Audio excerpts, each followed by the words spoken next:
الحمد لله وكفى وسلام على عباده الذين اصطفى أما بعد فأعوذ بالله من الشيطان الرجيم بسم الله الرحمن الرحيم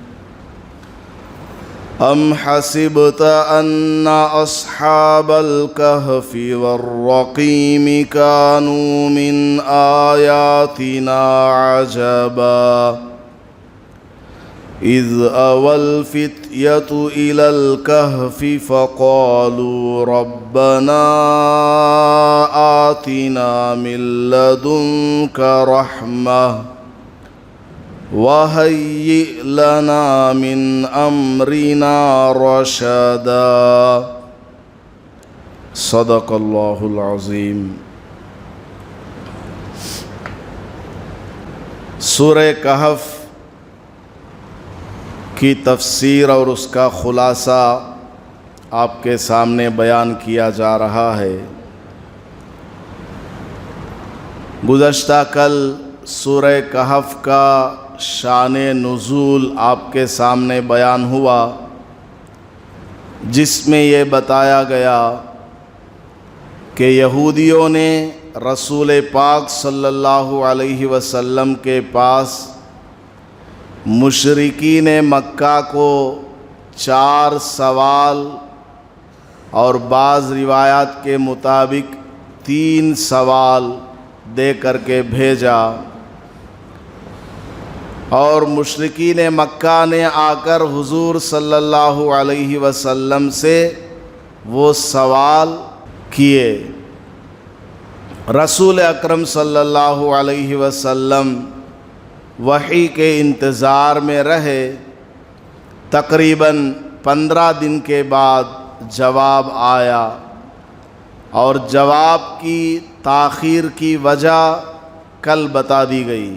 اس سورت کے ابتدائی حصے میں اللہ پاک نے قرآن کریم کی خوبی بیان کی ہے کہ یہ قرآن کریم ایسی کتاب ہے جس میں کسی بھی طرح کی کوئی کجی نہیں ہے، کوئی ٹیڑھا پن اس قرآن کے الفاظ میں اور اس کے معانی میں اور اس کے مطالب میں نہیں ہے۔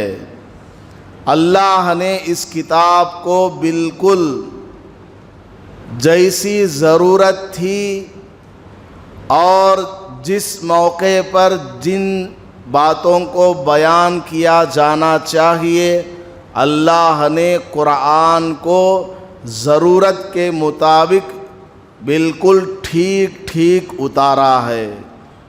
اور اس قرآن کو نازل کرنے کا مقصد کیا ہے؟ لِيُنذِرَ بَأْسًا شَدِيدًا۔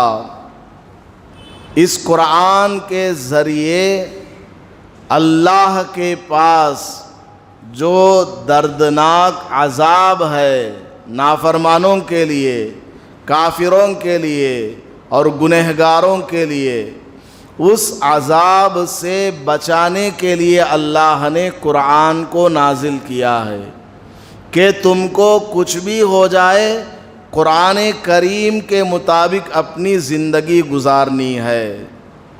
وَيُبَشِّرَ الْمُؤْمِنِينَ، اور وہ ایمان والے جو اچھے کام کرتے ہیں ان کو یہ قرآن بشارت دینے والا کلام ہے اللہ کا کہ ان کے لیے بہت بہترین اجر ہے، اور اس کا جو بدلہ ہے جنت میں، وہاں پر یہ لوگ ہمیشہ رہیں گے۔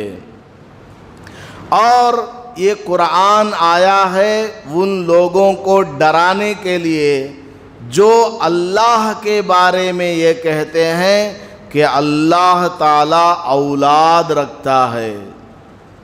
حضرت عزیر علیہ السلام کے بارے میں لوگوں نے کہا کہ وہ اللہ کے بیٹے ہیں۔ حضرت عیسیٰ علیہ السلام کے بارے میں لوگوں نے کہا کہ وہ اللہ کے بیٹے ہیں، اور کفار مکہ کہا کرتے تھے کہ جو فرشتے ہیں وہ اللہ کی بیٹیاں ہیں۔ اس طرح کے غلط عقیدے یہ کفار اور مشرکین رکھا کرتے تھے۔ اللہ پاک نے فرمایا ایسے لوگوں کو یہ قرآن ڈرانے کے لیے آیا ہے اور یہ بتلانے کے لیے آیا کہ تم لوگ جھوٹ بولتے ہو، اللہ کی کوئی اولاد نہیں ہے، نہ اللہ کو کسی نے جنم دیا اور نہ ہی اللہ نے کسی کو جنم دیا ہے۔ لم یلد ولم یولد۔ اللہ تعالیٰ یکتا ذات ہے جس کا کوئی ساجھی شریک نہیں ہے، نہ اس کا باپ ہے نہ اس کا بیٹا۔ یہ قرآن کریم کی ابتدائی چند آیتیں ہیں۔ یہ اگر ہمارے بچوں کو سمجھ میں آ جائے تو ہمارے چہار جانب جو ماحول ہے کفر کا، شرک کا، بت پرستی کا، اس سے ہمارے بچے بچ جائیں گے۔ اور آئندہ چل کر بچوں کو جو تعلیم دی جائے گی، جیسا کہ کل بتایا گیا تھا، اس تعلیم کے درمیان جب ایسی کفر کی باتیں آئیں گی، شرک کی باتیں آئیں گی، چاند کو بھی خدا کہا جا رہا ہے، سورج کو بھی خدا کہا جا رہا ہے، ستارے کو بھی خدا کہا جا رہا ہے، حتیٰ کہ جانور کو، پتھر کو بھی خدا کہا جا رہا ہے، تو ہمارے بچے جب اس بات کو سمجھ چکے ہوں گے کہ اللہ تعالیٰ ایک اکیلی ذات ہے، اس کے برابر کوئی نہیں ہے، تمام کائنات کو بنانے والا وہی ایک خدا ہے اور باقی سب مخلوق ہے، اللہ کی کوئی اولاد نہیں، تو انشاءاللہ امید ہے کہ ہمارے بچے شرک سے اور کفر سے بچ جائیں گے۔ اسی لیے رسول پاک صلی اللہ علیہ وسلم نے اس سورت کی شروع کی 10 آیتوں کو یاد کرنے کی فضیلت بیان کی ہے کہ اس کو یاد کرو، اس کو سمجھو تو تم کیا ہوگے؟ دجال کا فتنہ بھی اگر آ جائے گا تو بچ جاؤ گے۔ تو یقیناً کفر سے بھی، شرک سے بھی آدمی بچ جائے گا۔ اب آگے اللہ تعالیٰ ان کے ایک سوال کا جواب دیتا ہے۔ مشرکین مکہ نے آ کر کے کیا سوال پوچھا؟ نوجوانوں کے بارے میں پوچھو، ان نوجوانوں کے بارے میں پوچھو جو غار میں جا کر کے چھپ گئے تھے اور کئی سال تک وہاں سوتے رہے۔ یہ سوال پوچھنے کے لیے کہا۔ یہ واقعہ کب کا ہے؟ رسول پاک صلی اللہ علیہ وسلم کی ولادت سے تقریباً 350 سال پہلے کا یہ قصہ ہے۔ حضور کی پیدائش سے یہ 350 سال پہلے کا قصہ ہے، جیسا کہ بعض تاریخی روایات سے یہ بات معلوم ہوتی ہے۔ اور کس جگہ کا یہ واقعہ ہے؟ بعض علماء نے لکھا ملک شام کا یہ قصہ ہے، وہاں پر وہ غار ہے جہاں یہ نوجوان جا کر کے سو گئے تھے۔ بعض تفسیروں میں لکھا ترکی کے اندر وہ غار ہے، اور بعض نے کسی اور جگہ ملک روم کا نام لیا ہے۔ قرآن میں اللہ نے یہ سب بیان نہیں کیا۔ قرآن ضرورت کی باتوں کو بیان کرتا ہے، بس ایکسٹرا باتوں کو قرآن بیان نہیں کرتا۔ حدیث میں کچھ باتیں مل جاتی ہیں، وہاں پر بھی ضرورت کے حد تک کی باتیں بیان کی جاتی ہیں، باقی ساری ہسٹری وہ قرآن میں، حدیث میں بیان نہیں کی جاتی۔ قرآن قصے کہانی کی کتاب نہیں ہے، قرآن میری اور آپ کی ہدایت کے لیے نازل کی ہوئی کتاب ہے، ہماری ہدایت کے لیے۔ ہمارے فائدے کے لیے جتنی باتوں کی ضرورت ہے اللہ تعالیٰ قرآن میں، رسول پاک صلی اللہ علیہ وسلم احادیث میں اتنا ہی بیان کرتے ہیں۔ ہسٹری لکھنے والوں نے یہ ساری باتیں لکھی ہیں کہ اصحاب کہف یعنی غار میں چھپنے والے نوجوان، وہ غار کہاں ہے، کس جگہ ہے، ہسٹری لکھنے والوں نے بیان کی ہے۔ بہرحال جہاں بھی ہو اس سے ہمیں کوئی خاص لینا دینا نہیں ہے۔ واقعہ اللہ نے کیا بیان کیا؟ کسی زمانے میں حضرت عیسیٰ علیہ السلام کے بعد ایک بادشاہ تھا، دقیانوس ان کا نام ہے، اس کا نام دقیانوس۔ کبھی کسی آدمی کو گالی دینا ہو تو جو لوگ فصیح اردو جانتے ہیں وہ گالی دیتے ہیں کہ یہ دقیانوسی کر رہا ہے، مطلب کیا؟ ظلم کر رہا ہے، جبر کر رہا ہے کسی کے اوپر۔ تو دقیانوس نام کا ایک بادشاہ تھا جو خود بت پرستی کیا کرتا تھا، پتھروں کو پوجا کیا کرتا تھا، اور اس کی قوم کو بھی وہ بت پرستی کرنے پر مجبور کیا کرتا تھا۔ سال میں ایک مرتبہ کسی جگہ یہ میلے میں جاتے تھے، میلہ، ایگزیبیشن، جہاں پر بہت سارے بتوں کو لایا جاتا ہے اور ان کے سامنے جانوروں کو ذبح کیا جاتا ہے، بلکہ گردن ماری جاتی ہے۔ ذبح تو ہمارے اسلام میں ہے، جس میں جانور کو کوئی تکلیف نہیں ہوتی۔ تو اس میلے میں سارے کے سارے مشرکین جمع ہوئے اور سب پتھروں کی پوجا کرتے اور اس کے سامنے جا کر کے جانور کو بلی دیا کرتے تھے۔ اس میں ایک نوجوان کے دل میں خیال آیا کہ یہ جو بت ہے، مورتی ہے، اس کو تو انسان نے اپنے ہاتھ سے بنایا ہے، یہ بت خدا کیسے ہو سکتا ہے؟ یہ بت خدا نہیں ہو سکتا، خدا تو وہ ہے جو ساری زمین و آسمان کو بنانے والا ہے۔ حضرت عیسیٰ علیہ السلام کے آسمان پر چلے جانے کے بعد دنیا میں جو کچھ نیک لوگ رہ گئے تھے، ان کی اولاد میں سے وہ نوجوان تھا۔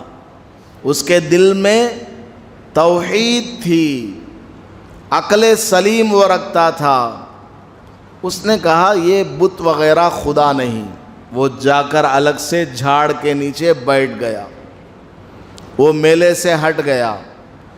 دوسرا نوجوان تھا اسی طرح کا، اس کے دل میں بھی یہی خیال آیا، وہ بھی آ کر کے وہیں جھاڑ کے پاس الگ سے بیٹھ گیا۔ اس طرح اس پورے میلے میں سے چند نوجوان نکل کر کے آئے اور درخت کے پاس بیٹھ گئے۔ تھوڑی دیر کے بعد ایک دوسرے کا منہ دیکھنے لگے نوجوان، نہ یہ اس کو جانتا ہے اور نہ وہ اس کو جانتا ہے۔ اب سب ڈر رہے ہیں، ہر نوجوان اپنے اندر خوف محسوس کر رہا ہے۔ میں یہاں کیوں آ کر کے بیٹھا ہوں، میرے بازو والے نوجوان کو معلوم نہیں ہونا، ورنہ وہ اگر بادشاہ کو بتا دے گا کہ میں اس بت کو نہیں مانتا اس لیے آ کر یہاں بیٹھا ہوں تو بادشاہ مجھے سزا دے گا۔ اس لیے ہر نوجوان اپنی جگہ بیٹھ کر ڈر رہا تھا۔ تھوڑی دیر کے بعد وہ جتنے نوجوان تھے اس میں سے ایک کو ہمت ہوئی، اس نے کھڑے ہو کر کے تمام نوجوانوں سے پوچھا، ارے بھائی ہم سب یہاں کیوں آئے ہیں؟ ادھر میلہ چل رہا ہے، بتوں کی پوجا کی جا رہی ہے، وہاں پر ان کے نام پر جانوروں کو کاٹا جا رہا ہے، ان کا چکر لگایا جا رہا ہے، ہم سب یہاں کیوں بیٹھے ہیں؟ ہر آدمی اپنا ریزن، وجہ بیان کرو۔ تو ایک نوجوان نے کہا کہ میں یہاں اس لیے آیا ہوں کہ میں اس بت کو خدا نہیں مانتا، میں تو صرف ایک اللہ کی ذات کو خدا مانتا ہوں جس نے ساری کائنات کو بنایا ہے۔ جب اس نوجوان سے یہ بات دوسرے نوجوانوں نے سنی، ان کے دل میں ہمت آ گئی اور وہ بھی کہنے لگے ہاں ہم بھی اسی ارادے سے یہاں آ گئے، ہم بھی اسی خیال سے یہاں الگ آ گئے۔ تو وہ سارے نوجوانوں نے آپس میں مل کر کے مشورہ کیا، اب ہمیں کیا کرنا چاہیے؟ یہ بادشاہ بڑا ظالم ہے، اس کو اگر پتہ لگ گیا کہ ہم اس کی بات کو نہیں مانتے تو کیا کرے گا؟ سزا دے گا، ماب لنچنگ کرے گا، جیسا کہ آج کل ہو رہا ہے۔ اگر ان کے کہنے کے مطابق کفر کا کلمہ، کفر کی گیت اور کفر کا نعرہ ہمارے مسلمان نہیں لگاتے تو اس کو مارتے ہیں، پیٹتے ہیں۔ ہو رہا کہ نہیں ہو رہا دنیا میں؟ تو اس زمانے میں بھی یہ سب ہوتا تھا کہ اگر تم نے بت پرستی نہیں کی تم کو سزا دی جائے گی۔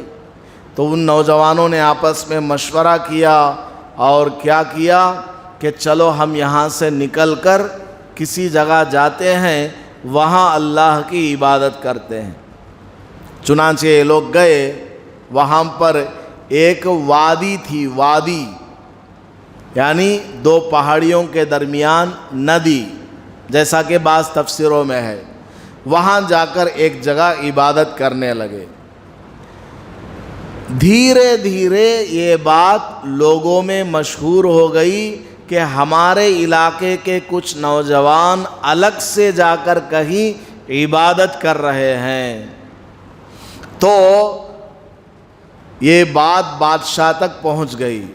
بادشاہ نے ان نوجوانوں کو بلوایا اور کہا دیکھو، کیا تم میرے بتائے ہوئے بتوں کی پوجا نہیں کرتے ہو؟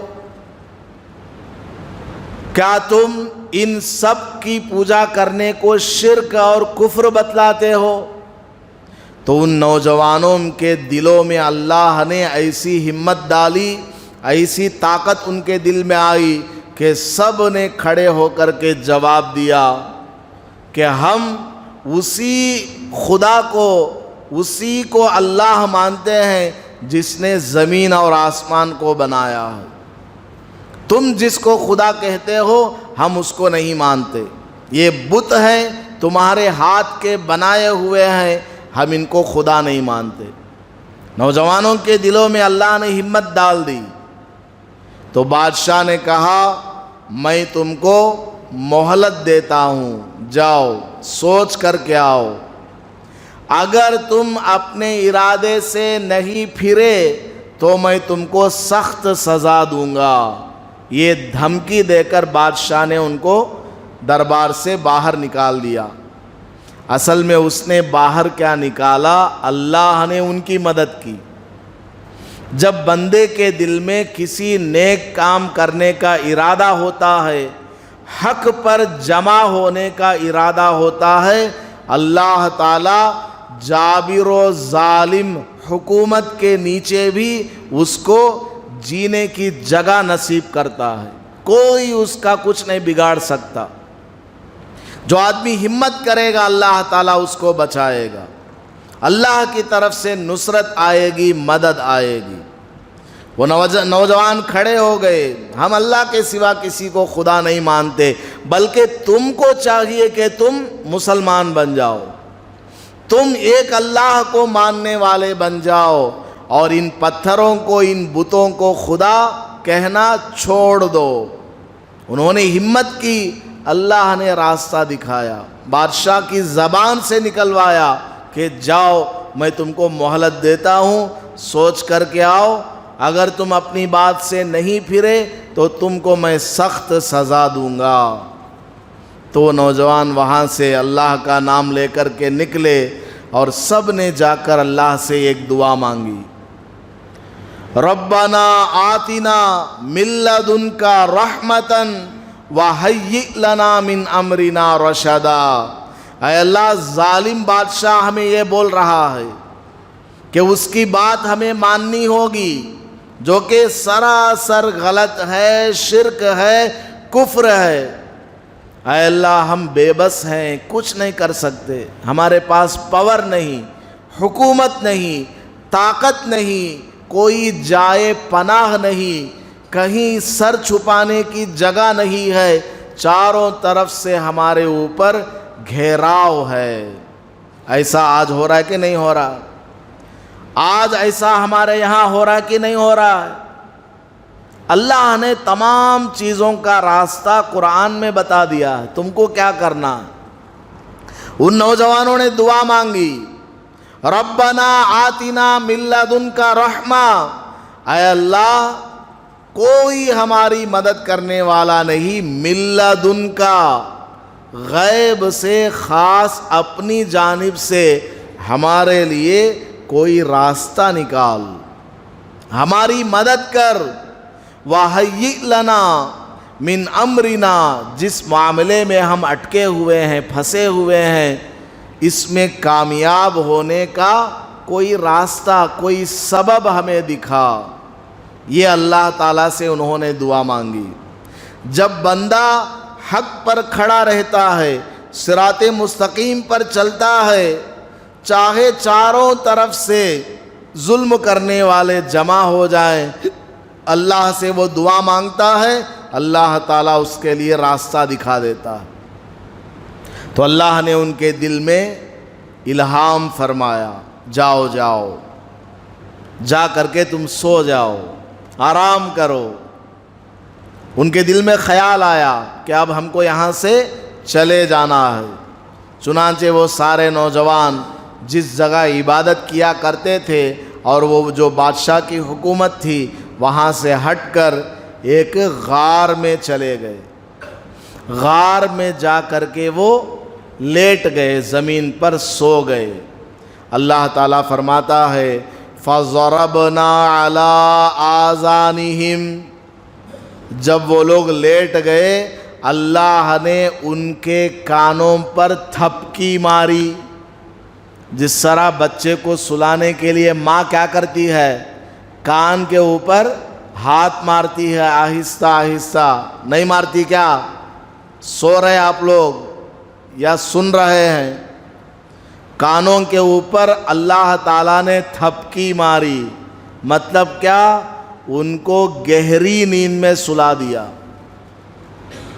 آدمی جب سوتا ہے سب سے پہلے آنکھوں کے اوپر پردہ پڑتا ہے کہ نہیں؟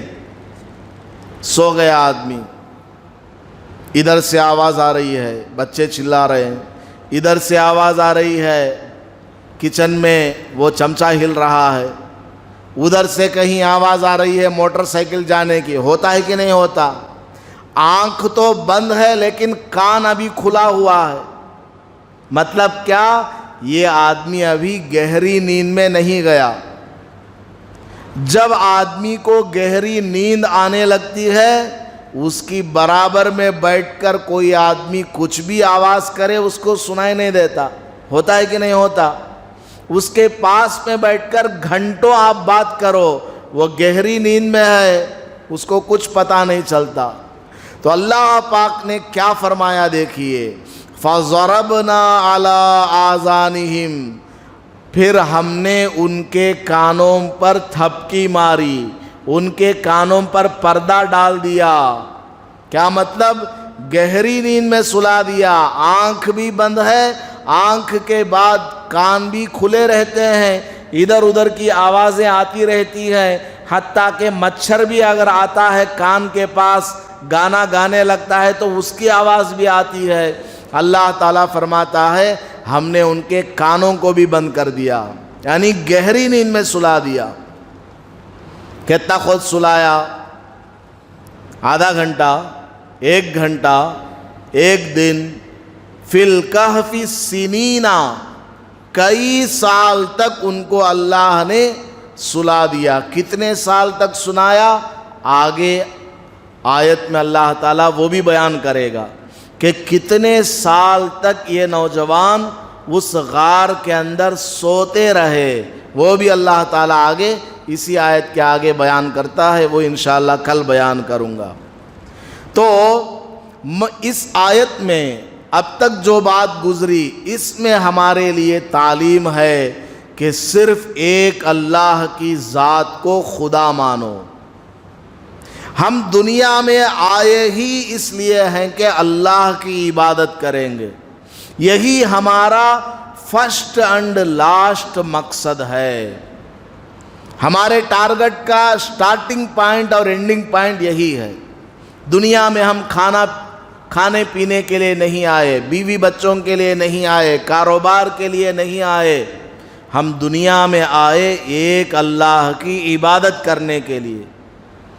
یہ بات ہمارے بچوں کے دلوں میں بٹھانا، خود اپنے دل میں بھی بٹھانا، اور جو بندہ اس بات پر جم کر کے رہے گا، جیسا کہ یہ نوجوان بادشاہ کے سامنے جم کر کے کھڑے ہوئے، بادشاہ کو جواب دیا کہ ہم اللہ کے سوا کسی کو خدا نہیں مانتے، تو اللہ تعالیٰ نے ان نوجوانوں کی مدد کی ہے۔ تو یہ شروع کی 10 آیتیں ہیں۔ حضور پاک صلی اللہ علیہ وسلم نے کیا فرمایا؟ سورہ کہف کی شروع کی 10 آیتیں جس کو یاد ہیں، اس کا معنی مطلب اگر اس کو یاد ہے تو کیا ہوگا؟ دجال بھی آ جائے گا، وہ مسلمان، وہ نوجوان جو اس سورت کو پڑھتا ہے، دجال کو بھی کھڑے ہو کر کے کہے گا تو میرا خدا نہیں ہے، میرا خدا تو وہ ہے جس نے زمین کو آسمان کو بنایا۔ دجال کے سامنے جانا نہیں ہے۔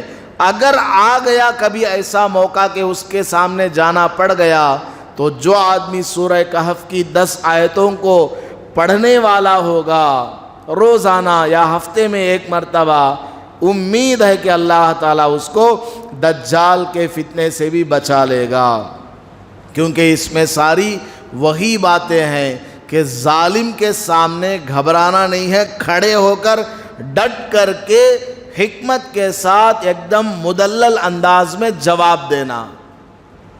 انشاءاللہ آگے کا قصہ کیا ہے کل بیان کیا جائے گا۔